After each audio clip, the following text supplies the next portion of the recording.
जय शिवराय. राष्ट्रवादी काँग्रेस शरदचंद्र पवार पक्षाचे महाविकास आघाडीचे अधिकृत उमेदवार अभिजिताबा पाटील यांच्या प्रचाराच्या सभेसाठी व्यासपीठावर उपस्थित असणारे सगळेच मान्यवर, खरं तर मी सगळ्यांची दिलगिरी व्यक्त करतो, पण 1:15 वाजले, 1:30 वाजताचा टेक ऑफ आहे आणि त्यानंतर आणखी 4 सभा कराड, वाई, दौंड आणि फलटण अशा अजून 4 सभा बाकी आहेत. त्यामुळे वेळेत हेलिकॉप्टर उडणं गरजेचं आहे. त्यामुळे आपण सगळ्यांची दिलगिरी व्यक्त करतो. पण सर्वात आधी तुम्हा सगळ्यांचं मनापासून कौतुक करेल, मनापासून अभिनंदन करेल की लोकसभेला जो निकाल आपण सगळ्यांनी घेतला. कारण लोकसभेच्या आधी परिस्थिती अशी झाली होती की पक्ष गेला, चिन्ह गेलं आणि दिल्लीतले काही नेते गिधाडावानी महाराष्ट्राकडे बघत होते. आता महाराष्ट्र गुडघे टेकणार, आता महाराष्ट्र झुकणार, आता महाराष्ट्र वाकणार. पण तुम्ही सगळ्यांनी साथ दिली, ती आदरणीय पवार साहेबांची साथ दिली आणि धैर्यशील भैयांना या विधानसभा मतदारसंघातून तब्बल 53,000चं लीड दिलं. पण भावांनो, लोकसभा तो सिर्फ झाकी थी, विधानसभा अभी बाकी है. कारण 2-2.5 वर्षात महाराष्ट्राचं बदललेलं राजकारण आपण पाहिलं. आतापर्यंत आपण ऐकलं होतं पायातली चप्पल विकत घेता येते, अंगातला शर्ट विकत घेता येतो, पण नेते, आमदार आणि मंत्री विकत घेतले जातात. हे महाराष्ट्रानं 2-2.5 वर्षात पाहिलं. ऐकलं ना, 50 खोके. म्हणजे माननीय उद्धव साहेब ठाकरे हे रणांगणात लढत असताना नाही, हॉस्पिटलमध्ये ऍडमिट असताना 40 आमदार फोडण्यात आले. सुरत, गोवा, गुवाहाटी, मशालीची धग आम्हाला माहितीये की ती शिवसेनेच्या मनात जी ही धग आहे, शिवसैनिकाच्या मनात ही जी धग आहे, ती या गोष्टीचा वचपा आपल्याला काढावाच लागेल. बरे, हे मान्य उद्धव साहेब ठाकरेंच्या बाबतीत झालं. त्यानंतर 2 जुलै 2023ला राष्ट्रवादी काँग्रेस पक्ष फोडण्यात आला आणि राष्ट्रवादी काँग्रेस पक्ष फोडण्यात येत असताना ज्या नेत्यांना तळहाताच्या फोडाप्रमाणे जपलं, त्या नेत्यांना ईडी, सीबीआय, इन्कम टॅक्सची भीती दाखवून हातोहात लोकांनी भूमिका बदलली. आणि लोकांनी भूमिका बदलल्यानंतर जे निष्ठावंत राहिले, ज्या आदरणीय शरदचंद्रजी पवार साहेबांबरोबर राहिले, त्या आदरणीय शरदचंद्रजी पवार साहेबांबरोबर राहिलेल्या प्रत्येक मावळ्याची ही निवडणूक. आणि म्हणून या निवडणुकीला सामोरं जात असताना ही केवळ आमदारकीची नाही, केवळ विधानसभेची नाही, ही महाराष्ट्र धर्म जपण्याची निवडणूक आहे. आणि आपले अधिकृत उमेदवार अभिजिताबा पाटील यांचं आगमन झालेलं आहे.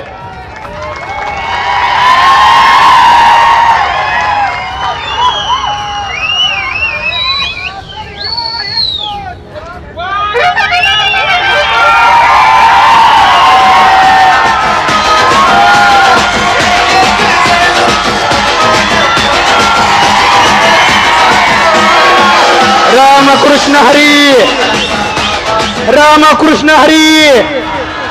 अभिजिताबा तुम आगे बढ़ो. माझं आलं की बोला. माझ्यानंतर आबा बोलतील. मी निघाल्यानंतर मी तुम्हाला कारण सांगितलंय, 1:30चा टेक ऑफ आहे. त्यानंतर आबा सविस्तर बोलतील. पण माणूस असावा, असा नशीबवान असावा. म्हणजे ज्या मतदारांनी एक वेळी लोकसभेला आदरणीय पवार साहेबांना मतदान केले आणि त्याच पवार साहेबांचा पठ्ठ्या आता आमदार व्हायला तुमच्या समोर उभा आहे. आणि नियतीने संकेत पण काय द्यावा बघा. ईव्हीएम वर नंबर आलाय म्हणजे विजयाची खून अभिजित आबाच्याच नशिबात आहे. आणि ही गोष्ट लक्षात ठेवून महाराष्ट्राच्या भवितव्यासाठी, महाराष्ट्राच्या समाजकारणासाठी, राजकारणासाठी समोर वेगवेगळी चिन्ह असतील. गुगल पेवर 6 रुपये पाठवून झालेत आपल्याला. आता परत काय पाठवायची गरज, ही गोष्ट सगळ्यांना माहिती आहे.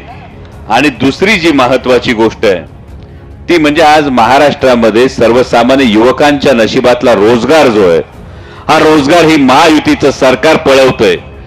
वेदांता फॉस्कॉन असेल, बल्क ड्रग पार्क असेल, टाटा एअरबस असेल, असे प्रकल्प 5.5 लाख कोटीचे प्रकल्प पळवण्यात आले. काल महायुतीचा जाहीरनामा आला, त्यामध्ये शेतकऱ्यांविषयी बोललं गेलं. शेतकऱ्यांविषयी बोलत असताना महायुतीचा भाग असलेला कोणत्याही नेत्यांनी 10 वेळा विचार करावा. आज महाराष्ट्रामध्ये दिवसाला 8 शेतकरी आत्महत्या करतात.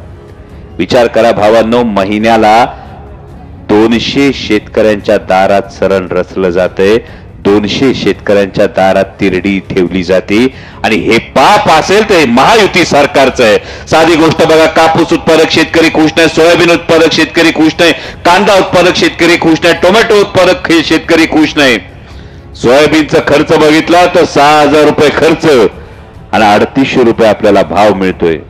शेतकऱ्यांनी जगायचं कसं आणि हे होत असताना मोजक्या उद्योगपतींचं मात्र कर्ज माफ करतात.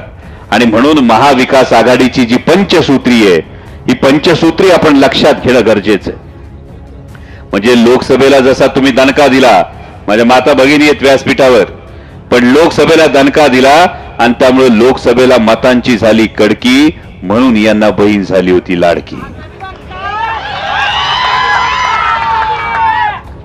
पण एकीकडे लाडकी बहीण योजना म्हणायचं आणि दुसरीकडे मात्र परिस्थिती काय बघा. यांचेच कोल्हापूरचे भारतीय जनता पक्षाचे राज्यसभेचे खासदार काय म्हटले की ज्या माता भगिनी समोरच्या सभेला जातील त्यांचे फोटो काढून आम्हाला पाठवा.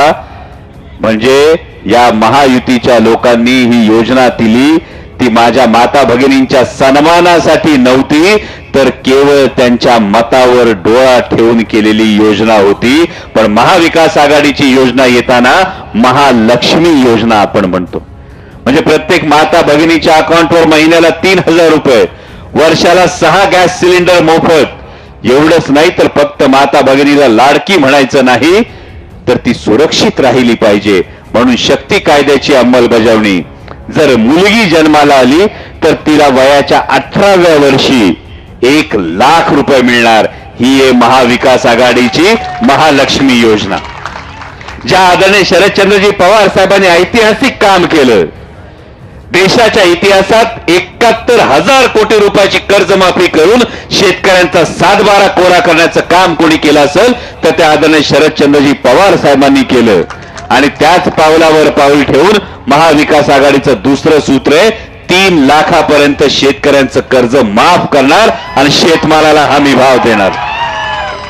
तिसरी महत्वाची गोष्ट युवकांसाठी जे रोजगार आमच्या हातातोंडातून समोरून पळवण्यात आले, या तब्बल 12.5 लाख युवकांना 5 वर्षात रोजगार दिले जाणार. दरवर्षी 2.5 लाख तरुणांना नोकऱ्या मिळणार आणि जे सुशिक्षित बेरोजगार असतील यांना महिन्याला 4,000 रुपये बेरोजगारी भत्ता दिला जाणार. हे महाविकास आघाडी सरकारचं वचन आहे. जी चौथी महत्वाची गोष्ट आहे, आपण जर कोणी ऍडमिट झालं, हॉस्पिटलमध्ये कोणी ऍडमिट झालं तर पोरांच्या शिक्षणासाठी, पोरीच्या लग्नासाठी जमून ठेवलेली रक्कम हॉस्पिटलचं बिल द्यायला जाते. पाहुण्या रावळ्याला फोन करायला लागतो, बिल लई झालंय. एक तर डॉक्टरला सांगावं लागतं बिल कमी कर, नाही तर पाहुण्या रावळ्याला फोन करावा लागतोय. या सगळ्यातून उपाय निघावा यासाठी महाविकास आघाडी सरकारच्या माध्यमातून तब्बल 25 लाख रुपयांचा आरोग्य विमा हा प्रत्येक कुटुंबाला मिळणार.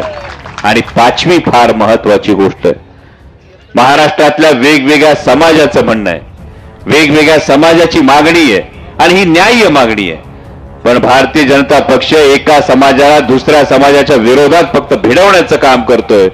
पण महाविकास आघाडी सरकार आल्यानंतर जात निहाय जनगणना होणार आणि आरक्षणाची मर्यादा ही 50% वर नेली जाणार. ही एक फार महत्वाची गोष्ट महाविकास आघाडी सरकार आल्यावर होणार. आज जवळपास महाराष्ट्रातल्या 80-90 मतदारसंघातून जाऊन आलोय. तेच सांगितले 50% वर आरक्षण देण्यासाठी महाविकास आघाडीने जाहीरनाम्यात सांगितलं जात न्याय जनगणना होणार, जेणेकरून जिसकी जितनी संख्या भारी उसकी उतनी हिस्सेदारी. त्यामुळे जिसकी जितनी संख्या भारी उसकी उतनी हिस्सेदारी करायची असेल तर महाविकास आघाडीचं सरकार हे राज्यात आणणं गरजेचं आहे. आणि म्हणून भावा, आपण जो हक्क मागतो हा हक्क डावलण्यासाठी महायुतीची लोक येऊन आपल्याला सांगतात नाही नाही आता एक आहे तो सेफ आहे. आता ते म्हणतात बटेंगे तो कटेंगे, पण बटेंगे तो कटेंगे म्हणणाऱ्यांना सांगू इच्छितो बटेंगे तो कटेंगे सारखं विषारी बीज तिकडं गंगा यमुनेच्या भुसभुशीत मातीत उगवत असेल. हा सह्याद्रीचा काळा पाषाणे 18 पगड जातीच्या लोकांना घेऊन 12 बलुतेदार 16 लुतेदारांना घेऊन छत्रपती शिवाजी महाराजांनी इथं स्वराज्य निर्माण केलंय. आणि त्यामुळे महाराष्ट्राच्या अभिमानासाठी महाराष्ट्र धर्म राखण्यासाठी आदरणीय शरदचंद्रजी पवार साहेब, मान्य उद्धव साहेब ठाकरे, मान्य राहुलजी गांधी यांच्या नेतृत्वामधलं महाविकास आघाडी सरकार आणण्यासाठी तुमचं एक बहुमोल मत तुतारी वाजवणाऱ्या माणसालाच दिलं पाहिजे. कारण तुतारी वाजवणाऱ्या माणसाला मत म्हणजे आदरणीय शरदचंद्रजी पवार साहेबांना मत, तुतारी वाजवणाऱ्या माणसाला मत म्हणजे मान्य पक्षप्रमुख उद्धव साहेब ठाकरेंना मत, तुतारी वाजवणाऱ्या माणसाला मत म्हणजे मान्य राहुलजी गांधींना मत. आणि म्हणूनच आपल्याला कळकळीची विनंती करतो की अभिजित आबा पाटलांसारखा एक उमदा तरुण जो सहकाराच्या माध्यमातून, उद्योगाच्या माध्यमातून, कारखान्याच्या माध्यमातून सातत्यानं या माढा लोकसभा मतदारसंघामध्ये अभिजित आबा आमदार म्हणजे आदरणीय शरदचंद्रजी पवार साहेबांचं थेट लक्ष हे माढा विधानसभा मतदारसंघावर असणार याची तुम्हाला खातरजमा देतो. आणि ईव्हीएम वर आपला नंबर नियतीने विजयाची खूण केली. आता फक्त तुम्ही बटन दाबा आणि माढा विधानसभा मतदारसंघामध्ये फक्त तुतारी वाजवा एवढीच तुम्हाला कळकळीची विनंती करतो. आणि